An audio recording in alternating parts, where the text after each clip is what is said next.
ओए ओए ओए ओए काली कमली वाला मेरा यार है, मेरे मन का मोहन तो दिलदार है। ओए ओए ओए काली कमली वाला मेरा यार है, मेरे मन का मोहन तो दिलदार है।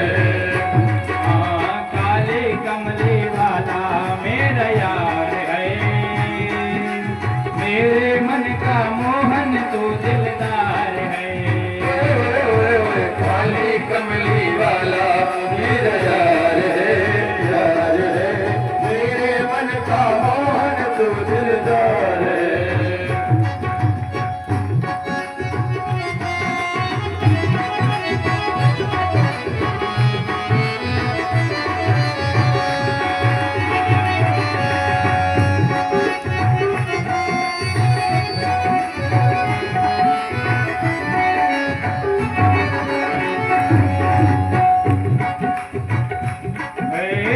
मनमोहन मैं तेरा दीवाना, गाँव बस अब यही तराना। गाँव बस अब यही तराना, गाँव बस अब यही तराना। मनमोहन मैं तेरा दीवाना, गाँव बस अब यही तराना। गाँव बस यही तराना, गाँव बस यही तराना। सावल सूरत पे मुझे तवार है, मेरे मन का मोहन तो दिलदार है। ओ काली कमली वाला मेरा यार है, मेरे मन का मोहन तो दिलदार है।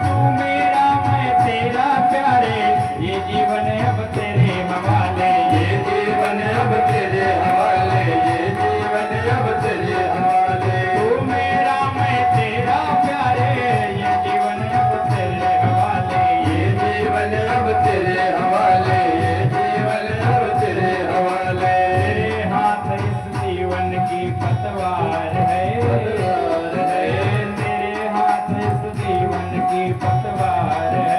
वार है, मेरे मन का मोहन तो दिलदार है। ओए काली कमली वाला मेरा यार है, मेरे मन का मोहन तो दिलदार है।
सुदामा जी नदी वो पार किए हैं और पार जा करके एक गांव मिला है। गांव में एक वृक्ष के नीचे बैठ करके रात्रि में विश्राम किए हैं। सुबह जब नेत्र खुले हैं तो देखे हैं कि वृक्ष के नीचे बैठे थे, लेकिन यहाँ बड़े बड़े महल बने हैं। पूछे भैया द्वारिका जाने का रास्ता किधर है? बोले बाबा द्वारिका तो यही है। भगवान कहते हैं ना कि तू एक कदम बढ़ा तो मेरी तरफ, मैं 50 कदम तुझे लेने आ जाऊंगा। तो सुदामा जी यात्रा प्रारंभ किए तो भगवान उनको स्वयं उठा करके द्वारिका पहुंचा दिए। द्वारिका सुदामा जी पहुंचे और पहुंचे तो बोले इधर कृष्ण का महल किधर है? बोले कौन कृष्ण? बोले जो द्वारिका के राजा हैं। बोले ऐसे क्यों लेते हैं? बोले हमारे सखा भैया, इसलिए हम बचपन से उनको कृष्ण ही कहते हैं। बोले ऐसे मत लीजिए, नहीं कहीं कोई पहरेदार आपको कोट न दे। द्वारपाल सम्मान से उनका नाम लिया जाता है। राजाधिराज चक्रवर्ती सम्राट द्वारिकाधीश भगवान श्री कृष्णचंद्र। बोले अरे राम, बड़ा तो बड़ा होगा, नाम तो बड़ा कर लिया। गए हैं महल पूछते पूछते और भगवान के महल के सामने जब पहुंचते हैं द्वारपाल होते हैं। और द्वारपाल तो कहते हैं कि हम भगवान के बचपन के सखा हैं। द्वारपाल जाते क्योंकि सुदामा जी की वेशभूषा विचित्र थी, इसीलिए द्वारपाल सुदामा जी को रोके नहीं है। क्योंकि भगवान के दरबार में जाने के लिए ब्राह्मणों को कोई प्रतिबंध नहीं था, पर सुदामा जी की दयनीय स्थिति देख करके और भगवान को अपना मित्र बताए, इसीलिए द्वारपाल भगवान से जा करके पहले बताया दौड़ता हुआ आगे कि प्रभु एक आपका कोई भक्त आया है, वो आपको अपना मित्र बताता है। कैसा है? बोले ब्राह्मण बताता है। तो ब्राह्मण बताता है तो पूछने क्यों आए? उनको सीधा आने देते। बोले सरकार आने तो देते, लेकिन वो थोड़ा सा कुछ बहुत विचित्र ब्राह्मण है और वो साथ में आपको अपना मित्र भी बताता है। कैसा विचित्र है? द्वारपाल कहता है अरे शीस पगा न झगा तन पे, प्रभु जाने को आए बसे के ही ग्रामा। धोती फटे सिलटे दुपटे और पाए उपान के नहीं श्यामा। बोले शीश पगा न झगा तन पे, न तो शीश पर कोई पगड़ी है, न शरीर पर कोई वस्त्र है। और शीश पगा न झगा तन पे, पाए उपान की नहीं श्यामा। धोती फटी सिलटी दुपटी और द्वार खड़ो तुझ दुर्बल देख, रहो चकी सो वसुधा अभिरामा। पूछत दीन दयाल को धाम, बतावत आपन नाम सुदामा। बोले सरकार आपका धाम पूछता है, आप कहाँ मिलेंगे? और अपना नाम सुदामा बता रहा है। जैसे ही भगवान सुने कि सुदामा आए हैं तो भगवान वहीं सुधर्मा सभा में थे और बिना चरण पादुका पहने वहां से दौड़े हैं। द्वारपाल पीछे रह गया, भगवान आगे आगे दौड़ते जा रहे हैं। रुक्मिणी आदि रानियां जो है सब झरोकों से देख रही कि ऐसा विशिष्ट अतिथि कौन आ गया जिसके लिए द्वारिकाधीश स्वयं दौड़े चले जा रहे हैं। जा करके सुदामा जी को पकड़े हैं, हृदय से लगाए हैं, साथ में लेकर के आए हैं और अपने शयन कक्ष में ले जाकर के बैठाए हैं। और बैठा करके रुक्मिणी से कहते ऐसे आश्चर्यचकित होकर के क्या देखती हो? जाइए तुरंत शीघ्र जल लेकर के आइए, मेरा बचपन का यार आया है, मेरा सखा आया है। और सखा तो है ही, ये ब्राह्मण आया है, बहुत ही तपस्वी है, बहुत स्वाभिमानी है, विरक्त इंद्रियार्थेषु। आपको पहले बता चुके सुदामा जी के गुण, तो इनके चरणों को पखारो और अपने भाग्य को उदय करो। रुक्मिणी मैया जल लेने जाती हैं और इधर भगवान की नजर पैर धुलने के लिए सुदामा जी के चरणों में पड़ जाती है। और जब चरणों में नजर पड़ी तब ऐसे बेहाल बेवाइन को पद कंटक जाल लगे पुनि जोए। हाय महादुख पायो सखा, तुम आए इते न किते दिन खोए। ऐसे बेहाल बेवाइन को बेवाइयां फटी हुई हैं। और जब भगवान देखे पद कंटक जाल पुने लगे पुनि जोए। कांटे नहीं लगे हैं महाराज, बेवाइयां जो फटी है ना उसमें जो है कांटों के जाल घुसे हैं, पूरे कंकड़ घुस करके फंस गए हैं बेवाइयों में, खून बह रहा, पद कंटक जाल लगे पुनि जोए। और कहते हैं अरे मित्र, हाय महा दुख पायो सखा, कितना बड़ा दुख आप पाए, तुम यहाँ क्यों नहीं मेरे पास चले आए, अभी तक कहाँ समय बर्बाद करते रहे। देखी सुदाम की दीन दशा, करुणा करके करुणा निधि रोए, और पानी परात को हाथ छुओ नहीं, नैनन के जल सो पग धोए। रुक्मिणी मैया जल लेने गई है पांव पखारने के लिए, और सुदामा की महादशा देख करके, दुख की दशा देख करके भगवान से रहा नहीं गया, और मित्र का कष्ट देख करके नेत्रों से झरझर आंसू बहने लगे हैं। और जब तक रुक्मिणी मैया जल लेकर के आती है तब तक तो भगवान सुदामा के चरण अपने आंसुओं के जल से पखार चुके थे। बोलो भक्त वत्सल भगवान की जय हो, भक्त और भगवान की जय हो। रुक्मिणी मैया आई, देखी कि मुझे विलंब हो गया, यहाँ चरण तो धुल चुके हैं। भगवान अपने पीतांबर से सुदामा जी के चरण पहुंचे हैं और सैया पर बैठाए हैं, चरण दबाने लगे हैं, भोजन आदि कराए हैं, सुदामा जी विश्राम किए हैं। और जब निद्रा पूरी हुई है तब भगवान आकर के पूछते हैं कि मित्र अब बताइए कैसे हैं। और जैसे ही भगवान को पास में देखे वैसे ही सुदामा जी अपनी पोटली दबाए, सो रहे थे, कहीं पोटली इधर उधर कहीं तो नहीं चली गई ये पा जाए, क्योंकि भगवान का ऐश्वर्य देख करके सुदामा जी सोचे कि वैसे ही इतना परेशान हो गए मुझे देख करके, कहीं देखेंगे कि इतनी दयनीय स्थिति है कि धोती के 4 परत करके 4 घरों से 4 मुट्ठी चावल मांग के लाया हूं मित्र के लिए, तब क्या होगा। और जैसे दबाए वैसे भगवान की नजर पहुंची, क्या क्या क्या लाए हो, भाभी ने कुछ मुझे नहीं नहीं नहीं कन्हैया कुछ नहीं, नहीं नहीं कुछ तो दबा रहे हो, कुछ छुपा रहे हो। मित्र मुझसे क्या छुपाना है, जरूर हो ना हो, तुम तो बड़े निर्दयी हो, चने भी अकेले खा लिए थे और चने खाए थे, आज भाभी मेरे लिए कुछ भेजी है तो उसको भी तुम छुपा के ले जा रहे हो, कहीं रास्ते में वापस खाने का विचार तो नहीं है। भगवान तुरंत झपट करके वो पोटली खींचे हैं, और पोटली खींचे हैं तो भगवान जैसे पोटली की गांठें खोल रहे हैं वैसे ही सुदामा का सारा आकलन करते जा रहे हैं कि सुदामा की स्थिति कैसे है। और जब ही चावल देखे हैं कि 4 मुट्ठी चावल है, 4 घरों से हैं, तो वैसे ही भगवान सब समझ गए सुशीला की भाभी हमसे क्या संदेश भेजी है। और 1 मुट्ठी चावल लिए और सीधा जो है भगवान मुख में रखे, और दूसरी मुट्ठी जैसे चावल लिए वैसे तुरंत रुक्मिणी मैया आकर के रोक दी, सरकार बस करिए, क्योंकि वो लक्ष्मी है, सब समझती हैं। 1 मुट्ठी चावल लेकर के धरती का राजा तो इस ब्राह्मण को, दीन ब्राह्मण को बना दिए, अब दूसरी सुतल लोग जो है वो अभी भी उसको बलि को दे रखे हो, तीसरा जो ऊपर बचा है तो क्या दे दोगे, तो फिर हम लोग कहाँ रहेंगे। रुक्मिणी मैया रोकी हैं और 1 मुट्ठी चावल के माध्यम से समस्त पृथ्वी का राज्य जो है वैभव साम्राज्य सुदामा जी को दे दिए हैं। और सुदामा जी से कहते हैं कहो मित्र बताइए मेरी भाभी मेरे लिए कोई संदेश भेजी है।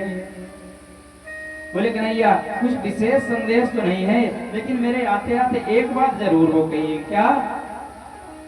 बोले जाना तो कन्हैया से ये कह देना अपने सखा से कि प्रभु 1 मास 2 पाख में 2 एकादशी होई, असो मेरे घर गोपाल जूं नित्य एकादशी हो।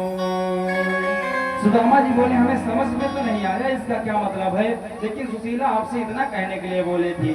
भगवान सारी बात समझ गए कि 1 महीने के 2 पक्ष होते हैं तो 2 एकादशी वैष्णव व्रत करते हैं। सुशीला मैया कहती है सरकार मेरे घर में रोज एकादशी ही बनी रहती है, घर में अन्न नहीं होता, बच्चे भूख से तड़पते हैं और जब खाने के लिए अन्न मांगते हैं तो मैं कह देती हूँ बेटा आज एकादशी है आज व्रत रहो। तो बोले गोविंद महीना महीना बीत जाता मेरे यहाँ अन्न आता ही नहीं है, तो हम लोग हमेशा एकादशी व्रत ही करते रहते हैं।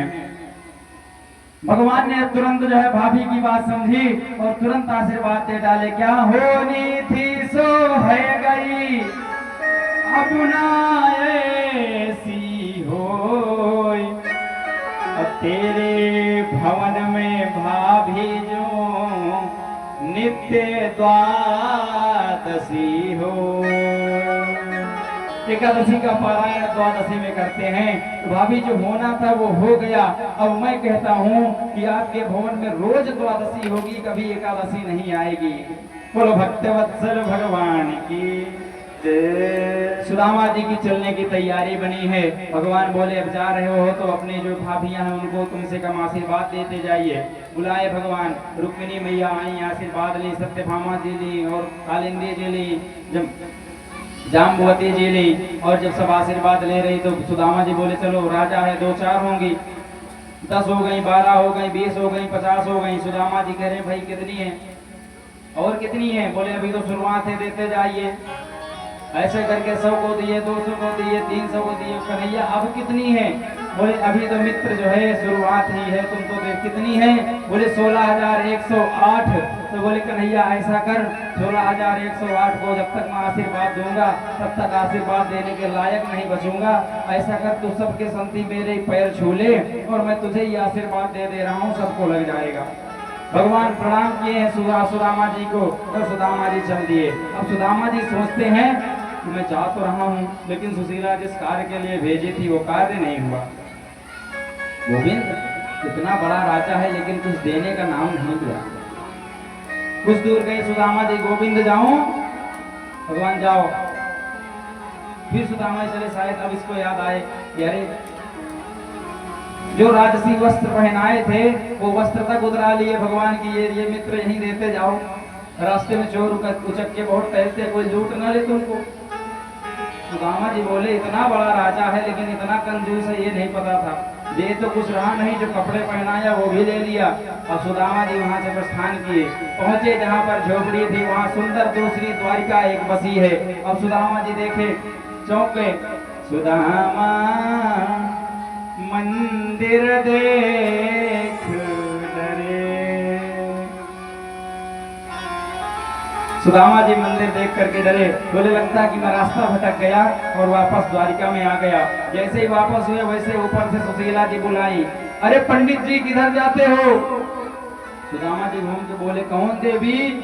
दौड़ी दौड़ी सुशीला जी उतर करके ऊपर से आई, थाली सजा करके, स्वामी आइए, मैं कहती थी ना एक बार द्वारका जाइए, एक बार जाएंगे तो हमारा सब दुख कष्ट नष्ट कर लेंगे भगवान कृष्ण।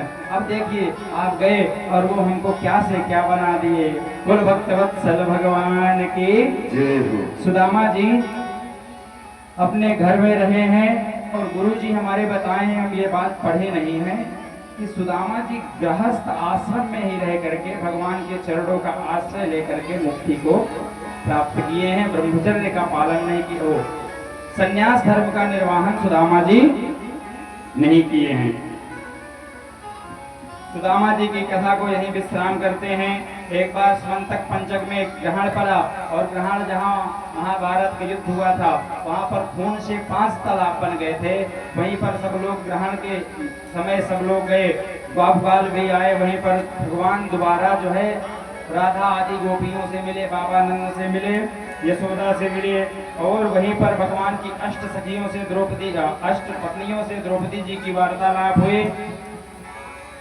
उसके बाद तो देवकी मैया बहुत दुखी रहती थी, तो भगवान देवकी मैया के जो पहले 6 पुत्र मार दिए थे कंस, उनको ला करके वापस दिए हैं और सुभद्रा जी का हरण हुआ है। उसके बाद वेद स्तुति हुई है। वेद स्तुति के बाद शिव जी का संकट मोचन, जो त्रिपुर राक्षस था उसका वध भगवान शंकर किए हैं।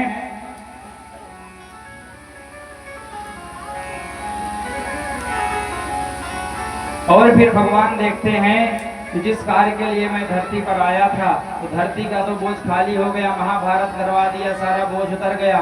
बचे कुचे जो दुष्ट राजा थे वो सब मैं खाली भार उतार दिया। लेकिन इस समय धरती पर सबसे बड़ा बोझ क्या है? मेरा स्वयं का वंश यदुवंश। तो इसका भी कुछ उपाय करना चाहिए। भगवान की प्रेरणा से दुर्वासा ऋषि आदि चतुर्मास करने आए थे। चतुर्मास प्रारंभ हो गया ना परसों, नरसों से, एकादशी से। चतुर्मास चल रहा है भाई। चतुर्मास जैसे संत ऋषि होते हैं सब चतुर्मास में एक जगह ही रुक जाते, क्योंकि पानी आदि वर्षा होती रहती है तो एक जगह ही रुकते। तो दुर्वासा ऋषि उस बार अपनी संत मंडली के साथ द्वारिका के पास रुके थे चतुर्मास में।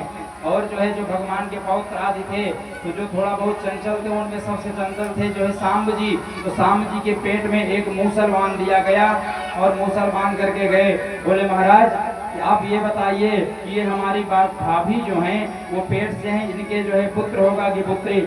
दुर्वासा ऋषि सोचे भगवान की संतानें हैं द्वारिकाधीश की। पहले बहुत मना किए और जब परिहास में न माने, मजाक उड़ाने, बाबा कुछ नहीं जानते हो, तब दुर्वासा ऋषि बोले इसके ना पुत्र होगा ना पुत्री होगी, इसके जो गर्भ से होगा एक मूसल होगा और वो तुम्हारे समूल कुल का नाश कर देगा। ऐसा श्राप दिए। भगवान को ये बात नहीं बताई गई, वसुदेव जी को बताई गई। भीम के द्वारा समुद्र के किनारे एक शिला में उस जो है जो लौह का वो हुआ था मूसल लोहे का बन गया, उसको रगड़ रगड़ के खत्म कर दिया गया। जो नीचे लोहा लगा रहता है उस लोहे को जल में भीमसेन फेंक दिए। वो जो है भीमसेन फेंके तो लोहे को एक मछली खा गई और मछली खाई तो एक मछुआरा उस मछली को मारा और वो लोहे का जो वो था भील था, वो मछुआरा मछली जो मारा वो लोहे का जो कड़ था उसको अपने तीर में लगा लिया। और इधर उसी मूसल के रगड़ने से समुद्र के समीप एरका नामक घास उत्पन्न हुई है। उस एरका नामक घास से सारे जो यदुवंश के भगवान के पुत्र पौत्र आदि थे मदिरा पी करके सब खेल परिहास में वहां एकत्र हुए हैं और मदिरा पी करके ऐसे मतवारे हुए हैं कि ले करके वो एरका नामक घास उखाड़ उखाड़ करके एक दूसरे का नशे में बंद कर दिए हैं। भगवान ये सब देखे हैं। भगवान गए हैं एक वृक्ष के नीचे पैर के ऊपर पैर रखे बैठ गए हैं। इधर वही भील जो था वो भील बाली का दूसरा जन्म हुआ था। बाली को भगवान छुप करके मारे थे। भगवान पैर के ऊपर पैर चढ़ाए बैठे थे तो भील बाण संधान किया है, सोचा मृग है और मृग को समझ करके भगवान के तलवे पर बाण का प्रहार किया है। और भगवान को जब बाण लगा तो भील आया, स्तुति किया, मुझे माफ करना प्रभु, मुझसे गलती हुई। बोले तुम गलती नहीं किए हो, मैं किसी का जो उधार रहता है उसे रखता नहीं हूँ। तुमको पिछली बार छुप करके मैं मारा था, इस बार तुम जन्म लिए हो मुझको मार दिए। तो जो पिछली बार तुम बोले थे मारे हो वही ब्याज गिनाई, वो आज से तुम्हारा पूरा हुआ। भगवान उद्धव को बुलाए हैं और उद्धव को ज्ञानोपदेश दिए हैं भागवत के 11-12 स्कंद में। और उद्धव से बताए हैं कि मेरे परम भक्त हैं जो है विदुर जी, मेरे जाने के बाद वो मुझे नहीं मिलेंगे तो उनको अभी मैं ज्ञान नहीं दे पाया, भागवत तत्व नहीं बता पाया। तो विदुर के ज्ञान को, विदुर को तुम जो है इस भागवत रहस्य को बताना। और युधिष्ठिर अर्जुन गए थे भगवान के साथ, वहाँ रहते थे द्वारिका में। अर्जुन से बोले मैं जा रहा हूँ और तुम मेरे जाने के बाद जो अनिरुद्ध का पुत्र है वज्रनाभ उसको द्वारिका का राजा बनाना और मेरी जो रानियां हैं उनको लेकर के तुम हस्तिनापुर चले जाना। उद्धव हाथ जोड़ करके निवेदन किए हैं, प्रभु आप इस धरती लोक को छोड़ करके चले जाएंगे तो इस धरती में फिर बहुत उत्पात होंगे, इसकी रक्षा कौन करेगा? ये बेचारी दुखियारी आपकी ही शरण में तो सदा सर्वदा रहती है। तो भगवान बोलते हैं उद्धव मैं कहीं जा नहीं रहा हूँ, भगवान के शरीर से एक ज्योति प्रकट हुई है और वो ज्योति प्रकट होकर के भागवत रूपी पुस्तक जो है भागवत महापुराण में है उसी में विलीन हो गई है। बोल भागवत महापुराण की जय हो। ब्रह्मा जी बोले महात्मा की कथा में आप लोग श्रवण किए, ये श्रीमद् भागवत महापुराण कोई पुस्तक नहीं है, कोई लिखा हुआ ग्रंथ नहीं है। श्रीमद् भागवतम शास्त्रम प्रत्यक्षम कृष्ण एव ही। तो जो पोथी है श्रीमद् भागवत महापुराण की वे स्वयं भगवान श्री कृष्ण का विग्रह है, भगवान का महाप्रयाण हुआ है। अर्जुन लेकर के जो है गोपियों को प्रस्थान किए हैं, जंगल में कोल भील आदि मिले हैं, अर्जुन को मार करके गोपियां छीन ली हैं, भगवान की पत्नियों को छीन लिए हैं। अर्जुन भी समझ गए कि भगवान के जाने के बाद अब हमारा इस श्लोक में कोई नहीं रहा। सो अर्जुन जाकर के भैया से बताए कि प्रभु चले गए, पांडव भी गए, कुंती मैया भी देह का त्याग की। और श्रीमद् भागवत महापुराण के 12 स्कंद के 12 अध्याय में सुखदेव जी महाराज परीक्षित को संक्षिप्त कथा बताते हैं पूरे भागवत की परीक्षित मैंने तुमको 7 दिन में कौन कौन सी कथा सुनाई एक बार और स्मरण कर लीजिए, आप लोग भी ध्यान देंगे। प्रथम दिवस हम सब लोग आए, कथा विश्राम की ओर है। प्रथम दिवस हम सब लोग आए, श्रीमद् भागवत महापुराण का महात्म्य श्रवण किए। श्रीमद् भागवत महापुराण क्या है और इसको ये कहाँ से बनी, क्यों बनाई गई, ये सारी कथा हम लोग श्रवण किए। दूसरे दिन प्रथम स्कंद में थोड़ा बहुत महाभारत की कथा, कुंती स्तुति, भीष्म स्तुति और परीक्षित जी का जन्म और सुखदेव जी का आगमन आदि हम लोग श्रवण किए। और फिर उसके बाद दूसरे दिन ही दूसरा स्कंद हम लोगों ने भागवत का श्रवण किए, सृष्टि के वर्णन श्रवण किए, तीसरा स्कंद श्रवण किए, विदुर आदि की कथा को श्रवण किए। चौथे दिन की कथा तक हम दूसरे दिन पहुंचे। माता सती का चरित्र बहुत ही आनंद पूर्वक हम लोगों ने श्रवण किया।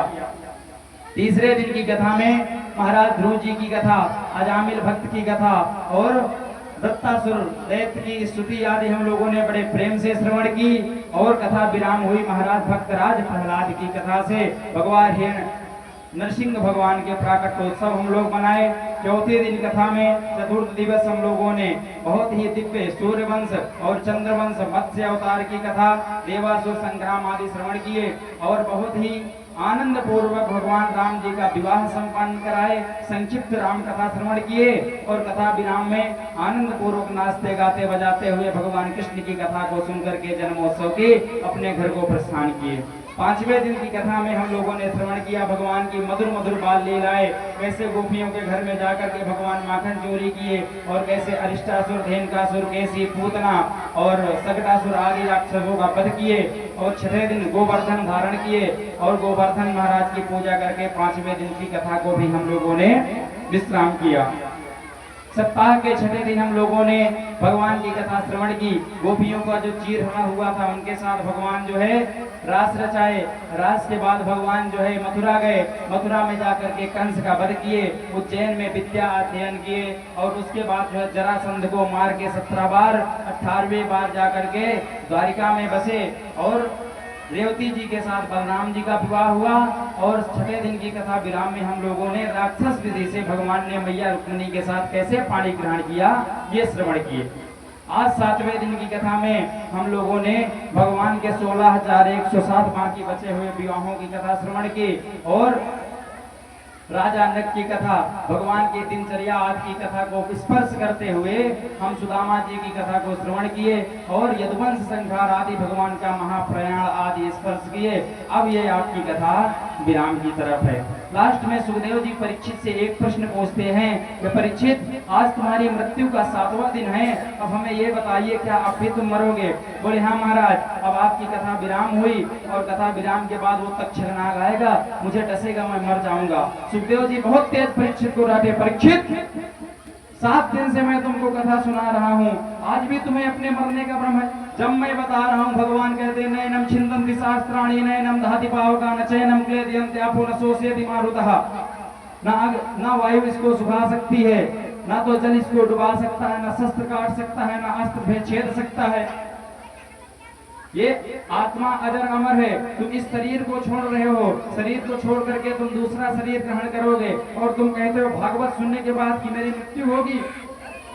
परीक्षित क्षमा मांगते हैं कि गुरुदेव मुझको क्षमा करिए, मैं भूल गया था, ये आत्मा तो अजर अमर है, मेरी मृत्यु अब कभी नहीं होगी। तब परीक्षित जी सुखदेव जी कहते हैं कि परीक्षित तुम्हारी सप्ताह पूरी हुई, अब तुम भगवान के चरण में अपने मन को लगाओ।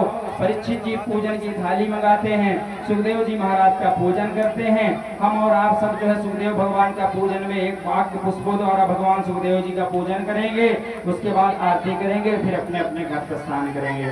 आज ये श्रीमद् भागवत महापुराण आपकी संपन्न हुई। हरि हरि की कथा सुनाने वाले सुखदेव जी को सब लोग मीठी मीठी तालियां बजाते हुए हमारे साथ प्रणाम करते हुए माँ काली का आभार व्यक्त करेंगे और सुखदेव भगवान को प्रणाम करेंगे। अरे तुमको लाखों प्रणाम, तुमको लाखों प्रणाम। हरि की कथा सुनाने वाले, हरि हरि कथा सुनाने वाले, तुमको लाखों प्रणाम, तुमको लाखों प्रणाम, तुमको लाखों प्रणाम, तुमको लाखों प्रणाम। हम डोल रहे थे वन में, सुध भोग के तन में, हम डोल रहे थे वन में, सुध खोवे देते तन में। ओ राह बताने वाले सबके राह बताने वाले, सबको मार्ग दिखाने वाले, तुमको लाखों प्रणाम, तुमको लाखों प्रणाम। हरि की कथा सुनाने वाले, हरि रस सुधा पिलाने वाले, तुमको लाखों प्रणाम, तुमको लाखों प्रणाम। हम लेकर उसका प्याला जा रहे थे हमके गाला। हम लेकर विष का प्याला जा रहे थे हमके गाला। सुधा पिलाने वाले, वो अमृत पिलाने वाले, तुमको लाखों प्रणाम, तुमको लाखों हरे हरे रस सुधा पिलाने वाले, तुमको लाखों प्रणाम। हम पार तेरा क्या पाए, बस शीश झुकाए गाए। हम पार तेरा क्या पाए, बस शीश झुकाए गाए। वो प्रेम लुटाने वाले, वो प्रेम लुटाने वाले, तुमको लाखों प्रणाम, तुमको लाखों प्रणाम। हर की कथा सुनाने वाले, सबकी कथा सुनाने वाले, तुमको लाखों प्रणाम, तुमको लाखों प्रणाम। तुम घट घट अंतर्यामी, हम भक्त और अभिमानी। तुम घट घट अंतर्यामी, हम भक्त और अभिमानी। वो भक्ति दिलाने वाले, जग से मुक्ति दिलाने वाले, तुमको लाखों प्रणाम, तुमको लाखों प्रणाम।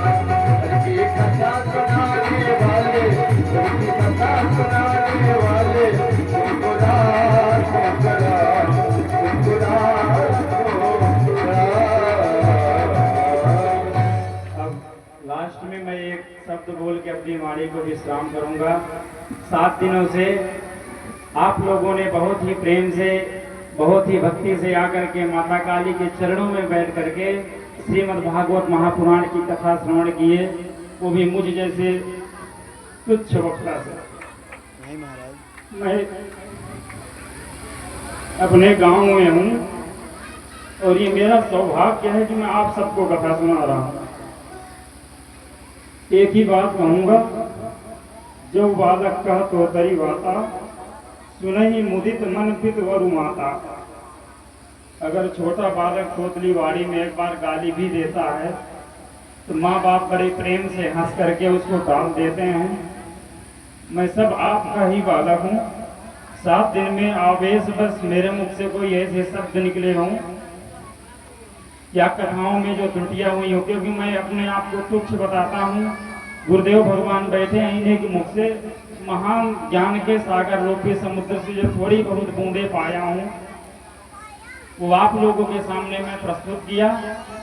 जो भी त्रुटियां हुई हो या जो भी मैं आवेश में किसी को कुछ बोला हूँ, उन सबका मैं क्षमा प्रार्थी हूँ। जय जय राधे, जय जय श्याम, जय जय श्री वृंदावन धाम।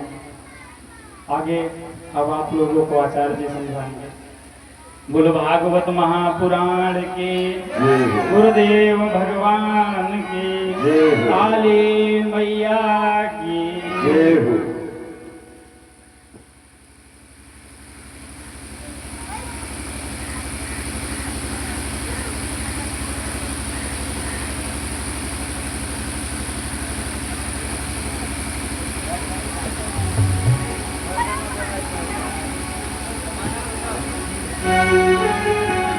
देखिए, आज आप जो 7 दिन तक श्रीमद् भागवत महापुराण की कथा श्रवण किए, बड़े सौभाग्य की बात है। व्यास जी महाराज के मुखारबिंद से आप लोग 7 दिवसीय कथा को श्रवण किए। आपको बताया जा रहा है 7 दिनों से कि भाग्योदेन बहुजन्म समर्जितेन, जब एक जन्म के नहीं अनंत जन्मों के भाग्य उदय होते हैं, तब श्रीमद् भागवत कथा श्रवण करने को प्राप्त होती है। और सबसे बड़ी बात, आप ही के गांव के व्यास जी महाराज हैं, ये सबसे बड़ी सौभाग्य की बात है। क्योंकि अगर कथा श्रवण करनी होती है तो भैया पहले व्यास जी को ढूंढो। कौन से व्यास? आपके गांव में तो दो दो व्यास जी हैं, बड़े सौभाग्य की बात है। तो आप ही के गांव के व्यास जी महाराज हैं, आप ही के बच्चे पुत्र भाई के समान हैं। उनके मुखार बिंद से आपने भागवत कथा को श्रवण किया, बड़े सौभाग्य की बात है। अब सभी से विनम्र आग्रह है कि देखिए कथा के बाद में व्यास पूजन भी होता है, तो एक एक करके यहाँ पे सभी लोग आते रहेंगे और व्यास जी महाराज का पूजन करेंगे। कोई दक्षिणा नहीं चढ़ानी है, आपकी श्रद्धा है वो, क्योंकि पूजन जरूरी है। जब तक आप पूजन नहीं करते हैं तब तक कथा का फल आपको प्राप्त नहीं होता है। तो आए, तिलक करें, आशीर्वाद लें, एक एक लोग करके आएंगे, यही आपकी दक्षिणा है। और भजन का आनंद लेते जाएंगे। भैया कैमरा हटा करके साइड में कर लियो यहाँ से, और इधर से आएंगे और इधर से जाएंगे, यहाँ से भी रास्ते खाली कर देना। बोलो वृंदावन बिहारी लाल की। जब से सांवरे ने जब से सांवरे ने पकड़ा मेरा, महाराज जी एक भजन लगा दिए। जब से सांवरे ने पकड़ा मेरा हाथ, हो गई मेरी बल्ले बल्ले।